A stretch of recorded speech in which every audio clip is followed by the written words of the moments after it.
പരിശുദ്ധാത്മാവേ സഹായക, നിരന്തരമെന്നെ സഹായിക്കണേ.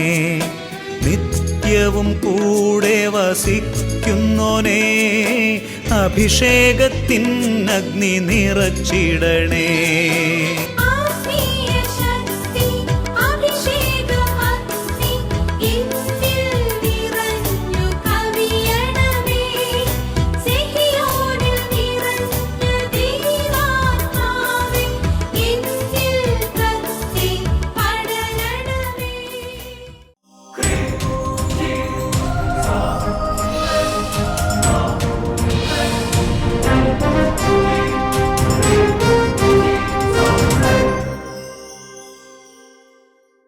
Praise the Lord. Praise the Lord. Hallelujah. Hallelujah. അഭിഷേകാഗ്നിയുടെ എല്ലാ പ്രേക്ഷകർക്കും യേശുക്രിസ്തുവിൻ്റെ ധന്യനാമത്തിൽ കൃപയും സമാധാനവും. ഹല്ലേലൂയ. ഹല്ലേലൂയ. പ്രിയപ്പെട്ട സഹോദരങ്ങളെ, വെക്കം ഒരു അനുഭവം, ഒരു കുടുംബത്തിൻ്റെ ഒരു അനുഭവം ശ്രദ്ധിച്ച് വചനം കേട്ടപ്പോൾ എൻ്റെ കർത്താവായ യേശു എങ്ങനെ തകർന്ന ജീവിതങ്ങളിലേക്ക് ഇടപെടുന്നു എന്നൊരു അനുഭവം ശ്രദ്ധിച്ച് വേഗം നമുക്ക് വചന ശുശ്രൂഷകളിലേക്ക് പ്രവേശിക്കാം. എൻ്റെ പേര് LC സജി എന്നാണ്. കോട്ടയം ജില്ലയിൽ കുടമാളൂർ ഇടവകയിൽ നിന്നാണ് വരുന്നത്. 2018 ഡിസംബർ മാസത്തിൽ മാന്നാനത്ത് നടന്ന അഭിഷേകാഗ്നി കൺവെൻഷനിൽ വെച്ച് എനിക്ക് ലഭിച്ച ഒരു വലിയ ദൈവാനുഗ്രഹത്തെപ്പറ്റി നിങ്ങളുമായിട്ട് പങ്കുവയ്ക്കാനാണ് ഞാൻ നിൽക്കുന്നത്. 2018 സെപ്റ്റംബർ മാസം എൻ്റെ തലച്ചോറിനകത്ത് അണുക്കൾ ബാധിച്ച് ഞാൻ തളർന്നു പോയിരുന്നു.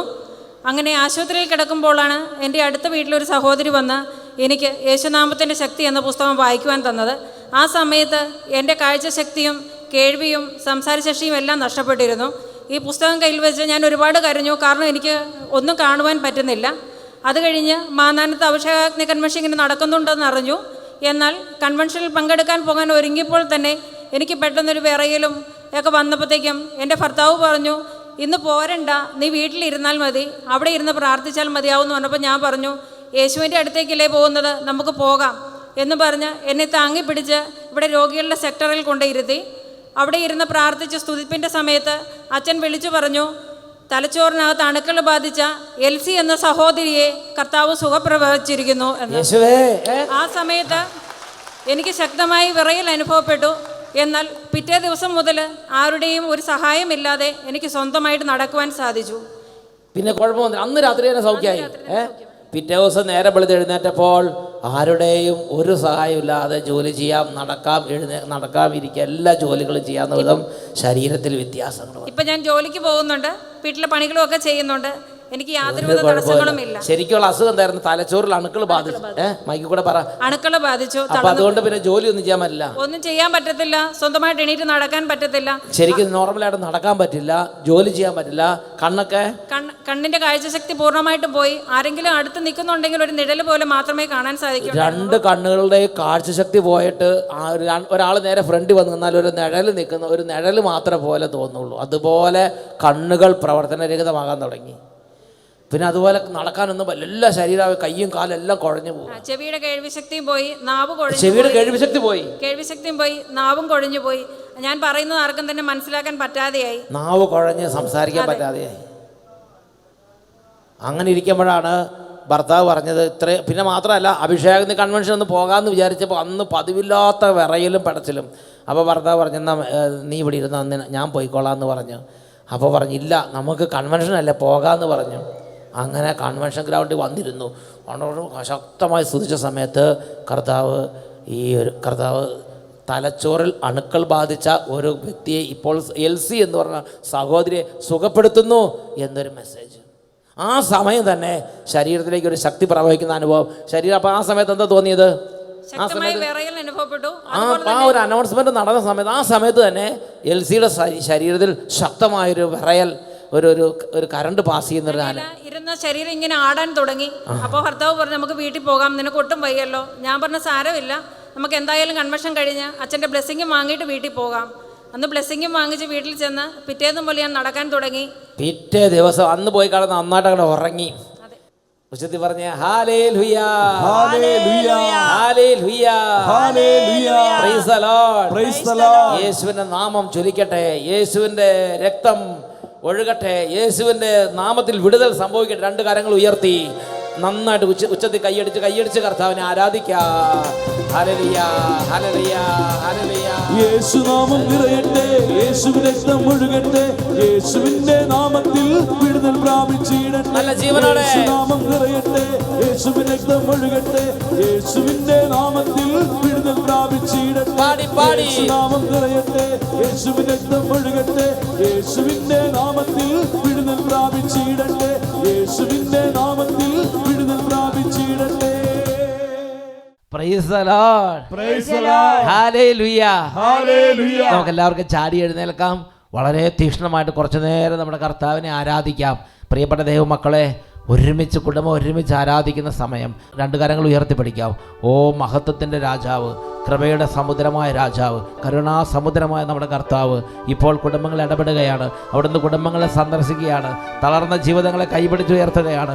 കണ്ണുനീരിൽ കുതിർന്ന ജീവിതങ്ങളെ കണ്ണുനീരൊപ്പുന്ന സമയമാണ്. ഉച്ചത്തിൽ സ്തുതിക്കുന്നു. ആരാധന, ആരാധന, ആരാധന.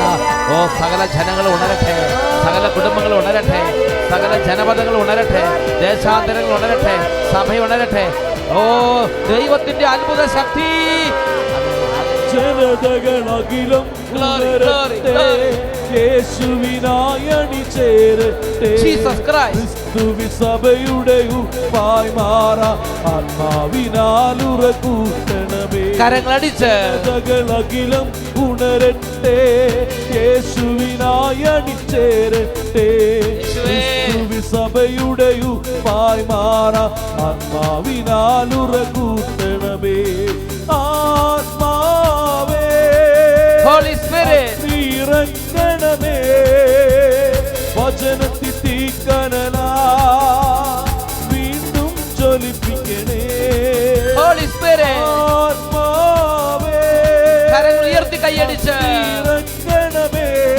Holy Spirit, വചനത്തിൽ തീക്കനലാ വീണ്ടും ജ്വലിപ്പിക്കണേ. ഇടത്തോട്ട് വലത്തോടൊക്കെ നനങ്ങി വലിയ ആഹ്ലാദത്തോടെ ഹൃദയഭാരങ്ങളെല്ലാം കർത്താവിന്റെ സരി ഇറക്കി വെച്ച് റിലാക്സ് ചെയ്ത് ആനന്ദിച്ച് പാടി പാടി ആരാധിക്കുന്നു. ആദിമസഭയിൽ നിറഞ്ഞതുപോ നീ സഭയിൽ നിറയണമേ. ഹൃദയങ്ങൾ നീക്കണമേ, മാംസള ഹൃദയങ്ങൾ നൽകണമേ. ഇപ്പോൾ പ്രവർത്തിക്കണമേ. ആദിമസഭയിൽ നിറഞ്ഞതുപോ ഇന്നീ സഭയിൽ നിറയണമേ. ശിലാഹൃദയങ്ങൾ നീക്കണമേ, മാംസള ഹൃദയങ്ങൾ നൽകണമേ. കരങ്ങൾ ഉയർത്തി കൈയടിച്ച് പരിശുദ്ധാത്മാവേ ഇറങ്ങണമേ. വചനത്തിൽ തീക്കനലാ വീണ്ടും ജ്വലിപ്പിക്കണേ. ആത്മാവേ, അഗ്നി ഇറങ്ങണമേ. വചനത്തിൽ തീക്കനലാ വീണ്ടും ജ്വലിപ്പിക്കണേ. സകല ഹൃദയങ്ങളിലേക്ക് ഇറങ്ങണമേ, സകല കുടുംബങ്ങളിലേക്കും ഇപ്പോൾ അങ്ങ് അത്ഭുതമായി ഇറങ്ങണമേ. തളർന്നവരെ ബലപ്പെടുത്തണമേ, ബാലിക ബാലമരെ ഉണർത്തണമേ. Holy Spirit, Holy Spirit, come touch every student, every family. Holy Spirit, enlighten us, fill us with your divine wisdom. Thank you Lord. Hallelujah, hallelujah, hallelujah, hallelujah, hallelujah. കരങ്ങൾ ഉയർത്തി വലിയ ഹൃദയധർമ്മയോടെ ആരാധിക്കുന്നു. ഓ ജീവിക്കുന്ന ആത്മാവേ, ഓ living spirit, oh mighty almighty anointing.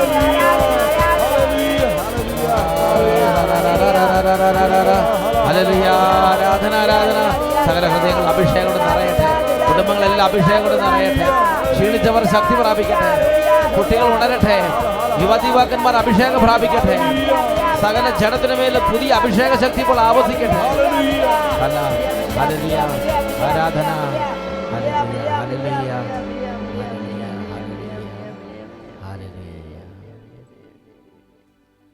Hallelujah, hallelujah, hallelujah, hallelujah. Please be seated.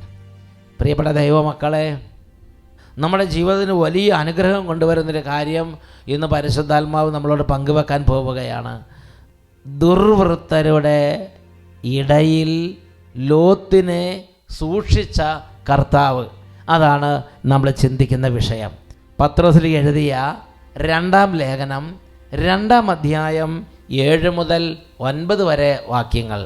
2 Peter chapter 2 verses 7 to 9.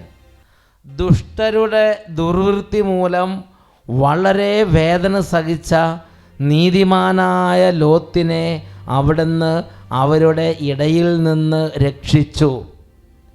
അവരുടെ മധ്യേ ജീവിച്ച ആ നീതിമാൻ അവരുടെ ദുഷ്പ്രവൃത്തികൾ അനുദിനം കാണുകയും കേൾക്കുകയും ചെയ്തു. അത് അവൻ്റെ നീതിബോധമുള്ള മനസ്സിനെ പീഡിപ്പിച്ചു. ദൈവഭയമുള്ളവരെ പരീക്ഷകളിൽ നിന്ന് എങ്ങനെ രക്ഷിക്കണമെന്നും അനീതി പ്രവർത്തിക്കുന്നവരെ വിധിദിനം വരെ എങ്ങനെ ശിക്ഷാവിധേയരാക്കി സൂക്ഷിക്കണമെന്നും നമ്മുടെ കർത്താവ് അറിയുന്നു. പ്രത്യേകിച്ച് മ്ലേച്ഛമായ അഭിലാഷങ്ങൾക്ക് അടിമപ്പെടുന്നവരെയും അധികാരത്തെ നിന്ദിക്കുന്നവരെയും. എൻ്റെ പ്രിയപ്പെട്ട ദൈവമക്കളെ, വളരെ ഗൗരവമേറിയ ഒരു കാര്യമാണ് പരിശുദ്ധാത്മാവ് നമ്മളുമായി പങ്കുവെക്കുന്നത്. ഞാനൊരു വൈദികനാണ്. എൻ്റെ ജീവിതാന്തസ്സിനനുസരിച്ച് എനിക്കൊരു ജീവിതക്രമം വേണം. എനിക്കൊരു ജീവിതക്രമം വേണം. ദൈവത്തിൻ്റെ തിരുമുമ്പിൽ ദൈവം ആവശ്യപ്പെടുന്നുണ്ട്. ദൈവം വിളിച്ചവർക്ക് ഒരു ജീവിതക്രമം വേണം. ശുശ്രൂഷകർക്ക് അവരുടേതായ ഒരു ജീവിതക്രമം വേണം. കുടുംബങ്ങൾക്ക് അതിൻ്റേതായ ഒരു ക്രമം വേണം. ദൈവത്തിൻ്റെ പൈതൽ ഒരു ദൈവികമായ ക്രമീകരണത്തിൽ ജീവിക്കണം. അത് കർത്താവ് ആഗ്രഹിക്കുന്നുണ്ട്. അതിൽ 2 കാര്യങ്ങൾ കർത്താവ് അതികഠിനമായി നിരോധിച്ചിട്ടുണ്ട്. അതിൽ പ്രധാനപ്പെട്ട ഒന്നാണ് മ്ലേച്ഛമായ അഭിലാഷങ്ങൾക്ക് അടിമപ്പെട്ടുകൊണ്ടുള്ള ജീവിതം. അതുപോലെ അധികാരത്തെ നിന്ദിക്കുക, മേലധികാരികളെ നിന്ദിച്ച്. ഇത് 2ഉം ദൈവം തൻ്റെ വിശുദ്ധ കൽപ്പനയാൽ തൻ്റെ തിരുവചനങ്ങളാൽ കർശനമായി നിരോധിച്ചിരിക്കുന്ന 2 പ്രധാന തിന്മകളാണ്. ഇത് ദൈവജനത്തിൻ്റെ ഇടയിൽ കാണാൻ പാടില്ല. അശുദ്ധിയുടെ ഒരു വാക്ക് പോലും പറയാൻ പറ്റാത്ത വിധം അശുദ്ധിയിൽ നമ്മൾ വിടുതൽ പ്രാപിക്കണമെന്ന് ദൈവം ആഗ്രഹിക്കുന്നുണ്ട്. അതുപോലെ മഹിമയണിഞ്ഞവരെ നിന്ദിക്കുക, അധികാരത്തിലിരിക്കുന്നവരെ നിന്ദിക്കുന്ന സ്വഭാവം. ഇന്ന് നമ്മുടെ ജീവിതത്തിൽ അശുദ്ധിയിൽ നമ്മളെ തന്നെ കയറൂരി അഴിച്ചുവിട്ട് അങ്ങനെ നമ്മുടെ സമൂഹത്തിൽ നമ്മളെല്ലാവരും തന്നെ അശുദ്ധിയിൽ പൂണ്ട് കിടക്കുന്നത് കൊണ്ട് നമ്മൾ അതിനെക്കുറിച്ച് ഗവനിക്കുന്നില്ല. അധികാരത്തെ നിന്ദിക്കുന്നതും ഇന്ന് ഒരു തിന്മയല്ലാതായി മാറി. ഉച്ചത്തിൽ പറയാ ഹല്ലേലൂയ, ഹല്ലേലൂയ, ഹല്ലേലൂയ, ഹല്ലേലൂയ. ലോത്തിന്റെ കാലത്ത് ഈ 2 കാര്യങ്ങളും യാതൊരു നിയന്ത്രണമില്ലാതെ അരങ്ങേറി. അങ്ങനെ അതങ്ങോട്ട് തിമിർത്താടി. അതിന് നടുവിൽ നീതിബോധമുള്ള ലോത്ത് എന്ന് പറഞ്ഞൊരു നീതിമാൻ, അദ്ദേഹം ഇതെല്ലാം അനുദിനം കണ്ടും കേട്ടും വേദനയോടെ ജീവിച്ചു.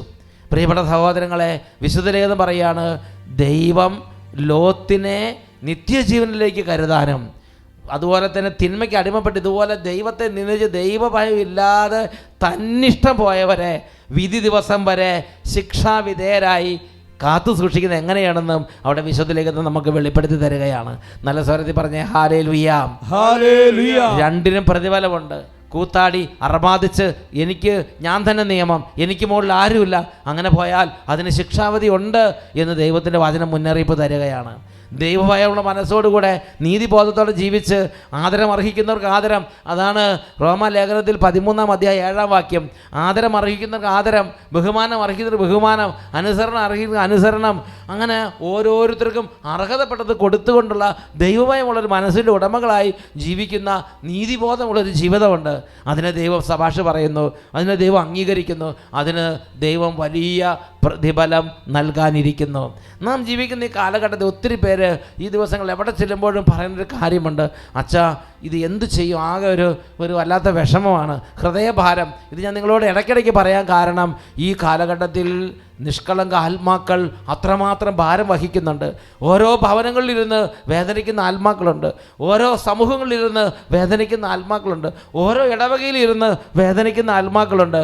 ചുറ്റുമുള്ളത് കണ്ടും കേട്ടും നീതിബോധമുള്ള മനസ്സ് വേദനിച്ച് നമ്മുടെ ഇടയിൽ വസിക്കുന്നുണ്ട്. Hallelujah, hallelujah. അവർ ചോദിക്കുന്ന ചോദ്യം, ഞങ്ങൾ ആരെ അനുസരിക്കണം, ഞങ്ങൾ എങ്ങോട്ട് പോകണം, ഞങ്ങൾ ആരെ അനുസരിക്കണം, ഞങ്ങൾ ആരെ കേൾക്കണം? ഒരു വലിയ കൺഫ്യൂഷൻ. അത് സാത്താൻ അന്ധകാര ശക്തികളുടെ തന്ത്രമാണ്. അവ്യക്തത സൃഷ്ടിക്കുക, കൺഫ്യൂഷൻ സൃഷ്ടിക്കുക. അങ്ങനെ വലിയ അവ്യക്തതയിലും കൺഫ്യൂഷനിലും ജനങ്ങൾ പല സമയത്ത് സംസാരിക്കുന്നത് എൻ്റെ ശ്രദ്ധയിൽപ്പെട്ടിട്ടുണ്ട്. പ്രിയപ്പെട്ട സഹോദരങ്ങളെ, ആ സമയം കർത്താവ് ഗലാത്യ ലേഖനം 1-ാം അധ്യായം എൻ്റെ ശ്രദ്ധയിലേക്ക് കൊണ്ടുവന്നത് ഞാൻ പ്രത്യേകം ശ്രദ്ധിച്ചത് ഗലാത്യ ലേഖനം 1-ാം അധ്യായം 11-12 വാക്യങ്ങളാണ്. അവിടെ ദൈവത്തിൻ്റെ ശുശ്രൂഷകൾക്ക് വേണ്ടി ദൈവം അനാദി മുതലേ തിരഞ്ഞെടുത്ത, അമ്മയുടെ ഉദരത്തിൽ ഉരുവാകുന്നതിന് മുമ്പ് തന്നെ ദൈവം തൻ്റെ ശുശ്രൂഷകൾ തിരഞ്ഞെടുത്ത സാവൂൾ എന്ന മനുഷ്യൻ പൗലോസായി മാറിയതും പൗലോസ് കർത്താവിൻ്റെ സഭയിൽ കർത്താവിനെ ശുശ്രൂഷിച്ചതിനെക്കുറിച്ചുള്ള വിശദീകരണം കാണുന്നുണ്ട്. അവിടെ നമ്മൾ വായിക്കുന്നത് എങ്ങനെയാണ്? 11-12 വാക്യങ്ങൾ. സഹോദരരെ, ഞാൻ പ്രസംഗിച്ച സുവിശേഷം മാനുഷികമല്ല എന്ന് നിങ്ങളെ ഞാൻ അറിയിക്കുന്നു. എന്തെന്നാൽ മനുഷ്യനിൽ നിന്നല്ല ഞാനത് സ്വീകരിച്ചത്, ആരും അതെന്നെ പഠിപ്പിച്ചതുമില്ല. യേശുക്രിസ്തുവിൻ്റെ വെളിപാടിലൂടെയാണ് എനിക്ക് അത് ലഭിച്ചത് എന്ന് പറഞ്ഞാൽ പൗലോസ് അപ്പോസ്തലൻ സുവിശേഷം സ്വീകരിച്ചത് മറ്റ് മനുഷ്യരിൽ നിന്നല്ല.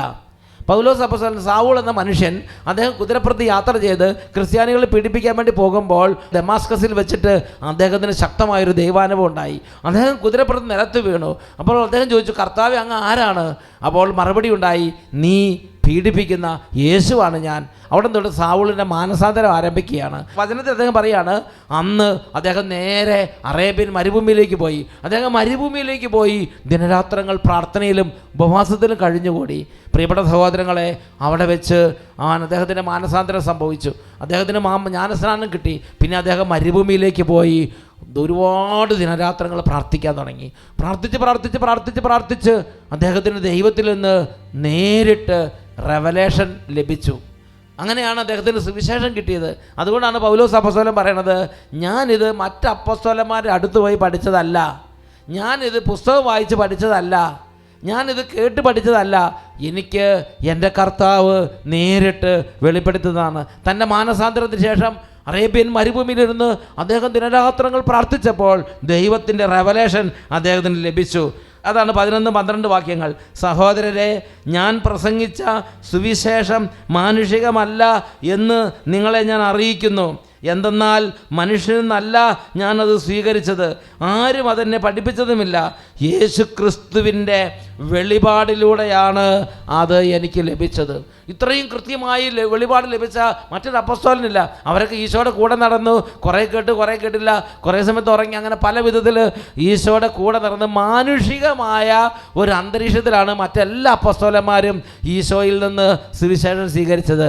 എന്നാൽ പൗലോസ് അപ്പോസ്തലനാകട്ടെ യാതൊരു കുറവും കൂടാതെ നേരിട്ട് വലിയ തീഷ്ണതയോടെ ഒട്ടും കുറവില്ലാതെ റെവലേഷനിലൂടെ ദൈവത്തിൻ്റെ വചനങ്ങളും വെളിപാടുകളും സ്വീകരിച്ചു.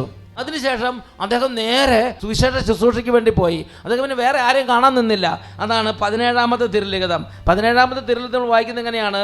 എനിക്ക് മുമ്പേ അപ്പോസ്തലന്മാരായവരെ കാണാൻ ഞാൻ ജെറുസലേമിലേക്ക് പോയതുമില്ല, മറിച്ച് ഞാൻ അറേബ്യയിലേക്ക് പോവുകയും അവിടുന്ന് ദമാസ്കസിലേക്ക് തിരിച്ചു വരികയും ചെയ്തു.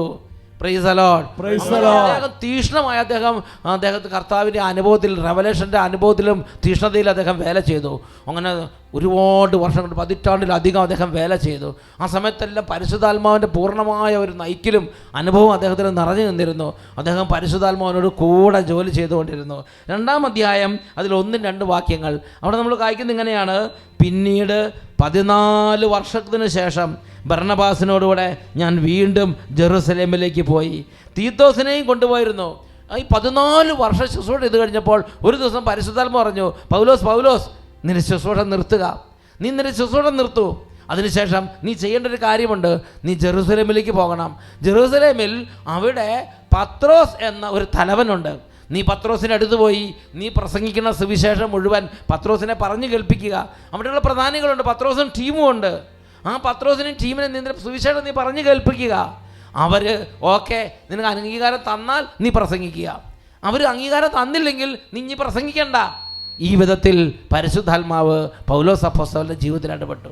പ്രിയപ്പെട്ട ദൈവമക്കളെ, നിങ്ങൾ ചിന്തിച്ച് നോക്കണം. പൗലോസിൻ്റെ മാനസാന്തരം നേരിട്ട് സ്വർഗത്തിൽ നിന്ന് ഇടപെട്ടു.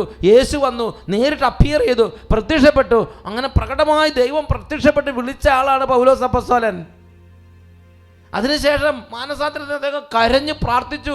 നേരിട്ട് ദൈവം ഇറങ്ങി വന്ന് അദ്ദേഹത്തിന് അനന്യാസിലൂടെ മാമോദിസ കൊടുത്തു. അദ്ദേഹത്തെ കൈപിടിച്ച് അദ്ദേഹത്തിന് സുവിശേഷ വേലയ്ക്ക് വേണ്ടി പറഞ്ഞയച്ചു. അദ്ദേഹം സുവിശേഷം നേരിട്ട് സ്വർഗത്തിൽ നിന്ന് സ്വീകരിച്ചു. അപ്പോസ്തല പ്രവർത്തനങ്ങൾ നമ്മൾ കാണുന്നത് എങ്ങനെയാണ്? പൗലോസ്ലീഹ പരിശുദ്ധാത്മാവിൻ്റെ ഒരു സെക്രട്ടറി എന്ന പോലെയാണ് പ്രവർത്തിക്കുന്നത്. അവിടെ ഉണ്ടായിരുന്നവർ ഒരുമിച്ച് കൂടി പ്രാർത്ഥിക്കുന്ന സമയത്ത് പരിശുദ്ധാത്മ പറഞ്ഞു, പൗലോസിനെയും ബർണ്ണബാസിനെയും എൻ്റെ കാര്യങ്ങൾക്ക് വേണ്ടി മാറ്റി നിർത്തുക. അതായത് പൗലോസ് അപ്പോസ്തലൻ അത്രയും പരിശുദ്ധാത്മാവിൻ്റെ ക്ലോസായി പ്രവർത്തിച്ചുകൊണ്ടിരുന്നു. പരിശുദ്ധാത്മാവ് പൗലോസ് ഒരുമിച്ച്. പ്രിയപ്പെട്ട സഹോദരങ്ങളെ, അപ്പോസ്തല പ്രവർത്തനം വായിച്ചറിയാം, അത് പരിശുദ്ധാത്മാവിൻ്റെ ഒരു സുവിശേഷമാണ്, പരിശുദ്ധാത്മാവിൻ്റെ പ്രവർത്തനങ്ങളാണ്. അവിടെ പൗലോസും പരിശുദ്ധാത്മാവും ഒരുമിച്ച്. പല സ്ഥലത്ത് പറയുന്നത് അങ്ങോട്ട് പോകുന്നതിൽ നിന്ന് പരിശുദ്ധാത്മാവ് തടഞ്ഞു, പരിശുദ്ധാത്മാവ് ഞങ്ങൾക്കൊരു വാതിൽ തുറന്നു തന്നു, പരിശുദ്ധാത്മാവ് ഞങ്ങളെ സംവഹിച്ചുകൊണ്ട് പോയി. ഇങ്ങനെ പൗലോസ് അപ്പോസ്തലൻ പറയുന്നുണ്ട്. അത്രയും ക്ലോസ് ആയിട്ട് പ്രവർത്തിച്ചതാണ് പൗലോസും പരിശുദ്ധാത്മാവും. എന്നിട്ട് ഇപ്പോൾ പരിശുദ്ധാത്മാവ് പറയുകയാണ്, പൗലോസ് നിൻ്റെ സുവിശേഷ പ്രവർത്തനം നിർത്തിയിട്ട് നീ നേരെ 14 വർഷം ഒട്ടും വിശ്രമിക്കാതെ കഠിനാധ്വാനം ചെയ്ത പൗലോസ് അപ്പോസ്തലനോടാണ് ഈ പറഞ്ഞതെന്ന് ഓർക്കണം. നീ നേരെ ജെറുസലേമിലേക്ക് പോകണം. അവിടെ പത്രോസും പ്രധാനികളും 2-3 അവിടുത്തെ തലവന്മാരുണ്ടായിരിക്കും. നീ അവിടെ പോയി നിൻ്റെ സുവിശേഷം അവരെ പറഞ്ഞു കേൾപ്പിക്കണം. അവർ ഓക്കെ എന്ന് പറഞ്ഞാൽ നിനക്ക് പ്രസംഗിക്കാം, അവർ നീ പ്രസംഗിക്കണ്ട എന്ന് പറഞ്ഞാൽ നീ ഇനി പ്രസംഗിക്കണ്ട. അങ്ങനെ ദൈവത്തിൻ്റെ ഒരു വെളിപാട്, പരിശുദ്ധാത്മാവിൻ്റെ റെവലേഷൻ വെളിപാട് കിട്ടിയതനുസരിച്ചാണ് പൗലോസ് പത്രോസിലേക്ക് കാണാൻ വേണ്ടി ജെറുസലേമിലേക്ക് പോകുന്നത്. 2-ാം അധ്യായം 1-2 വാക്യങ്ങൾ ഒന്നും കൂടെ വായിക്കാം. പിന്നീട് 14 വർഷത്തിന് ശേഷം ബർണ്ണബാസിനോടുകൂടെ ഞാൻ വീണ്ടും ജെറുസലേമിലേക്ക് പോയി. തീത്തോസിനെയും കൂടെ കൊണ്ടുപോയിരുന്നു. ഒരു വെളിപാടനുസരിച്ചാണ് ഞാൻ പോയത്. അവിടുത്തെ പ്രധാനികളുടെ മുമ്പിൽ ഞാൻ വിജാതിയരുടെ ഇടയിൽ പ്രസംഗിക്കുന്ന സുവിശേഷം സ്വകാര്യമായി അവതരിപ്പിച്ചു. ഇത് ഞാൻ ഓടിയതും വ്യർത്ഥമാകാതിരിക്കാൻ വേണ്ടിയായിരുന്നു. ഇതാണ് കത്തോലിക്ക തിരുസഭയിലെ ശുശ്രൂഷ. ഒരുപക്ഷെ പത്രോസ് അപ്പോസ്തലനേക്കാൾ വളരെ ഉന്നതമായ വിശുദ്ധിയോടെ നിറഞ്ഞ ആളായിരിക്കാം. ഒരുപക്ഷെ പത്രോസ് അപ്പോസ്തലനേക്കാൾ വെളിപാടിൻ്റെ ആധിക്യം കൊണ്ട് മൂടപ്പെട്ട വ്യക്തിയായിരുന്നിരിക്കാം പൗലോസ്ലീഹ. ഒരുപക്ഷെ പത്രോസ് അപ്പോസ്തലനേക്കാൾ ഒരുപാട് സുവിശേഷ പര്യടനങ്ങൾ നടത്തിയ വ്യക്തിയായിരിക്കാം. ഒരുപക്ഷെ പത്രോസ് അപ്പോസ്തലനേക്കാൾ ഒരുപാട് വരദാന അഭിഷേകം കൊണ്ട് നിറഞ്ഞ വ്യക്തിയായിരിക്കാം പൗലോസ്ലീഹ. ഇതൊന്നും ഇവിടുത്തെ വിഷയമല്ല. ദൈവത്തിൻ്റെ സഭയിൽ ദൈവത്തിൻ്റെ ആത്മാവ് ഒരു ക്രമീകരണം കൊണ്ടുവന്നിട്ടുണ്ട്. അത് യേശുക്രിസ്തു ഏൽപ്പിച്ച ആ തലവനെ വിധേയപ്പെട്ടുകൊണ്ടുള്ളൊരു ശുശ്രൂഷ. വരദാനങ്ങളിൽ മികവുണ്ടായിരിക്കാം, കഴിവിൽ മികവുണ്ടായിരിക്കാം, വിശുദ്ധിയിൽ മികവുണ്ടായിരിക്കാം, അപ്രൈറ്റ്നസിൽ മികവുണ്ടായിരിക്കാം, എല്ലാത്തിലും മുൻപന്തിയിലായിരിക്കാം. പക്ഷേ തലവനെ അനുസരിച്ചുകൊണ്ടുള്ള ആ ദൈവിക ക്രമീകരണത്തെ അനുസരിച്ചുകൊണ്ടുള്ളൊരു ശുശ്രൂഷയാണ് കർത്താവ് ആഗ്രഹിക്കുന്നത്. ഒന്ന് ഉച്ചത്തിൽ പറഞ്ഞേ ഹല്ലേലൂയ, ഹല്ലേലൂയ, ഹല്ലേലൂയ. പത്രോസ് അപ്പോസ്തലൻ എന്ന് പറഞ്ഞ ആദ്യത്തെ മാർപ്പാപ്പ, ഈശോ നേരിട്ട് ചുമതലപ്പെടുത്തിയ ആദ്യത്തെ മാർപ്പാപ്പ, ആ നേതൃത്വത്തിന് കീഴ്പ്പെട്ടിരിക്കുക. കർദിനാളും മാർപ്പാപ്പയും നമ്മുടെ ബന്ധമാണെങ്കിൽ കർദിനാളന്മാർ മാർപ്പാപ്പയ്ക്ക് കീഴ്പ്പെട്ടിരിക്കണം. അതുപോലെ ബിഷപ്പുമാർ കർദിനാളും നമ്മുടെ ബന്ധമാണെങ്കിൽ, അല്ലെങ്കിൽ സഭാ തലവനുമായുള്ള ബന്ധമാണെങ്കിൽ ബിഷപ്പുമാർ സഭാ തലവന് കീഴ്പ്പെട്ടിരിക്കുക. വൈദികരും ബിഷപ്പും നമ്മുടെ ബന്ധമാണെങ്കിൽ വൈദികർ ബിഷപ്പിന് കീഴ്പ്പെട്ടിട്ട് ഉള്ളൊരു ശുശ്രൂഷയാണ് കത്തോലിക്ക ശുശ്രൂഷ. അതാണ് കത്തോലിക്ക സഭയിലെ ശുശ്രൂഷ. ഒരു ഇടവ മക്കളാണെങ്കിൽ നമ്മൾ കർത്താവിൻ്റെ സഭയിൽ ഇടവകയിലെ നേതൃത്വത്തോട് യോജിച്ച് അനുസരിച്ച് കൂട്ടായ്മ പ്രവർത്തിക്കുക. നമുക്ക് ചിന്തിക്കണം, 2000 വർഷത്തെ സഭയുടെ അനുഭവത്തിൽ എത്രയോ പ്രതികൂല സാഹചര്യങ്ങളിൽ നമുക്ക് മുമ്പേ പോയ വിശുദ്ധരും ധൈര്യശാലികളുമായ അനേകം വിശുദ്ധന്മാർ അവരെ പല പ്രതികൂലം വന്നപ്പോഴും 100% അനുസരിച്ച് സഭയുടെ നേതൃത്വത്തോട് ചേർന്ന് നിന്ന കാര്യം. പ്രിയപ്പെട്ട ദൈവമക്കളെ, കത്തോലിക്ക ശുശ്രൂഷ എന്ന് പറയുമ്പോൾ ഞാനിപ്പോൾ ഉദാഹരണത്തിന് ഞാൻ തന്നെ ഒരു ശുശ്രൂഷ ചെയ്യുകയാണെങ്കിൽ ഞാൻ മാർപ്പാപ്പായോടും സീറോ മലബാർ സഭയുടെ തലവനോടും എൻ്റെ രൂപതര പിതാവിനോടൊക്കെ ചേർന്നുള്ള ശുശ്രൂഷയാണ്. നമ്മളൊരു പക്ഷേ ഒരു ബിഷപ്പിനോ അല്ലെങ്കിൽ ഒരു ഇടവക വികാരിക്കോ തെറ്റുപറ്റാം. അപ്പോൾ നമ്മൾ ചെയ്യേണ്ടത് സഭയിലെ മെത്രാൻ സംഘം, സഭയുടെ മെത്രാൻ സമിതിയോടാണ് നമ്മുടെ വിധേയത്വം എന്ന് നമ്മൾ മനസ്സിലാക്കണം. പ്രിയപ്പെട്ട സഹോദരങ്ങളെ, മാർപ്പാപ്പായോടും മെത്രാൻ സംഘത്തോടും വിധേയപ്പെട്ടുകൊണ്ടുള്ള ഒരു ശുശ്രൂഷ ജീവിതമാണ് കത്തോലിക്ക സഭയിലെ ശുശ്രൂഷ ജീവിതം. Price the lord, praise the lord, hallelujah, hallelujah. വീണ്ടും ഗലാത്യ ലേഖനത്തിൽ 1-ാം അധ്യായത്തിൽ 8-9 വാക്യങ്ങളിൽ പൗലോസ് അപ്പോസ്തലൻ വളരെ വ്യക്തമായി ഒരു കാര്യം പഠിപ്പിക്കുന്നുണ്ട്. ഞങ്ങൾ നിങ്ങളോട് പ്രസംഗിച്ചതിൽ നിന്ന് വ്യത്യസ്തമായ ഒരു സുവിശേഷം ഞങ്ങൾ തന്നെയോ സ്വർഗത്തിൽ നിന്ന് ഒരു ദൂതൻ തന്നെയോ നിങ്ങളോട് പ്രസംഗിച്ചാൽ അവൻ ശപിക്കപ്പെട്ടവനാകട്ടെ. ഞങ്ങൾ നേരത്തെ നിങ്ങളോട് പറഞ്ഞ പ്രകാരം തന്നെ ഇപ്പോഴും ഞാൻ പറയുന്നു, നിങ്ങൾ സ്വീകരിച്ച സുവിശേഷമല്ലാതെ മറ്റൊന്ന് ആരെങ്കിലും നിങ്ങളോട് പ്രസംഗിച്ചാൽ അവൻ ശപിക്കപ്പെട്ടവനാകട്ടെ. എന്താ ഇതിൻ്റെ അർത്ഥം? ഞങ്ങൾ നിങ്ങളോട് പ്രസംഗിച്ചതിൽ നിന്ന് വ്യത്യസ്തമായൊരു സുവിശേഷം. വ്യത്യസ്തമായ സുവിശേഷം എന്തായിരിക്കണത്? അതായത് യേശു ജനിച്ചു, യേശു മരിച്ചു, യേശു ഉത്ഥാനം ചെയ്തു, യേശുവിൻ്റെ സഭയിൽ പ്രവർത്തിക്കുക, ഇതല്ല സുവിശേഷം. യേശുവിനെ വിശ്വസിക്കുക, യേശുവിൻ്റെ നാമത്തിൽ കുരിശുമരണത്തിലുള്ള സൗജന്യ രക്ഷ സ്വീകരിക്കുക, ഇതല്ലേ സുവിശേഷം. ഇതിൽ പറഞ്ഞ് മറ്റൊരു സുവിശേഷം എന്താ ഉള്ളത്? ഞാൻ അതിനെക്കുറിച്ച് ചിന്തിച്ചപ്പോൾ എനിക്ക് മനസ്സിലായത് എങ്ങനെയാണ്? ഇപ്പോൾ പൗലോസ് അപ്പസ്തോലൻ പഠിപ്പിക്കുന്നത് പത്രോസ് അപ്പസ്തോലൻ്റെ കൂട്ടായ്മയിലാണ്. പത്രോസ് അപ്പസ്തോലൻ്റെ കൂട്ടായ്മയിൽ പഠിപ്പിക്കുന്ന പൗലോസ് അപ്പസ്തോലൻ പറയുകയാണ്, കുറച്ച് നാൾ കഴിഞ്ഞ് ഞാൻ തന്നെ വന്ന്, അല്ല സ്വർഗത്തിൽ നിന്നൊരു മാലാഖ തന്നെ വന്ന് മറ്റൊരു വിധത്തിലുള്ള സുവിശേഷം പറഞ്ഞാൽ എന്ന് പറഞ്ഞാൽ അതൊന്ന് മാറി ആ സഭയുടെ വിട്ട് പഠിപ്പിക്കപ്പെടും. പൗലോസ് അപ്പസ്തോലൻ ഇപ്പോൾ പത്രോസ് അപ്പസ്തോലൻ്റെ കൂടെ പ്രവർത്തിക്കുന്നു. കുറച്ച് കഴിഞ്ഞ് പൗലോസ് അപ്പസ്തോലൻ സ്വന്തം അക്കോഡിൽ സ്വന്തം അഡ്രസ്സിൽ വന്ന് പറഞ്ഞാൽ ഞാൻ ശപിക്കപ്പെട്ടവനാകട്ടെ എന്ന് പൗലോസ് അപ്പസ്തോലൻ തന്നെ വെളിപ്പെടുത്തുകയാണ്. ഉച്ചത്തിൽ പറഞ്ഞ ഹല്ലേലൂയ, ഹല്ലേലൂയ. അത്രമാത്രം ഗൗരവം പരിശുദ്ധാത്മാവ് ഈ വിഷയത്തിന് കൊടുക്കുന്നുണ്ട്.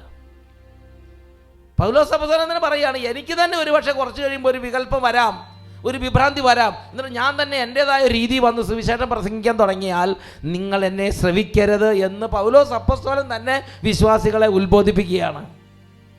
ഒരു മാലാഖ തന്നെ വന്ന് പഠിപ്പിച്ചാലും ശരി എന്ന് പറഞ്ഞാൽ അത്രയും കൺകണ്ട വിശുദ്ധി, അത്രയും നമ്മൾ മാതൃക, അത്രയും വിശുദ്ധിയും കൃപയും അനുഗ്രഹവും വരദാനങ്ങളും പരിശുദ്ധാത്മാഭിഷേകവും അത്ഭുതങ്ങളും എല്ലാം നിറഞ്ഞ ഒരാളാണെങ്കിലും ശരി, കർത്താവിൻ്റെ സഭയുടെ നേതൃത്വത്തെ ധിക്കരിച്ചു കൊണ്ടുള്ള ഒരു ശുശ്രൂഷയാണെങ്കിൽ, ഒരു ക്രമീകരണമാണെങ്കിൽ അത് സ്വീകരിക്കരുത് എന്ന് പരിശുദ്ധാത്മാവ് വ്യക്തമായി ഗലാത്യ ലേഖനം 1-ാം അധ്യായം 8-9 വാക്യങ്ങളിൽ വെളിപ്പെടുത്തുകയാണ്. ഈ സമയത്ത് എഴുന്നേറ്റ് നിന്ന് നമുക്ക് പ്രാർത്ഥിക്കാം. പ്രിയപ്പെട്ട ദൈവമക്കളെ, കർത്താവ് വളരെയധികം വെറുക്കുന്ന 2 കാര്യങ്ങളാണ്. ഒന്ന്, മ്ലേച്ഛമായ അഭിലാഷങ്ങൾക്ക് അടിമപ്പെട്ട് ദുർവൃത്തിയിൽ ജീവിക്കുക, ദുർവൃത്തിയിൽ മരിക്കുക. 2, അധികാരത്തെ നിന്ദിക്കുക, നിഷേധിയായി ജീവിക്കുക, നിഷേധിയായി മരിക്കുക.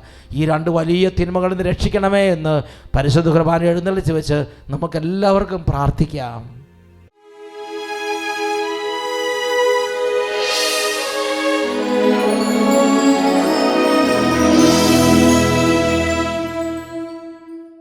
പ്രിയപ്പെട്ട ദൈവമക്കളെ, ഈ സമയം മുട്ടുകുത്തി നിന്ന് ദിവ്യകാരുണ്യ ഈശോയോട് പ്രാർത്ഥിക്കാൻ പോവുകയാണ്.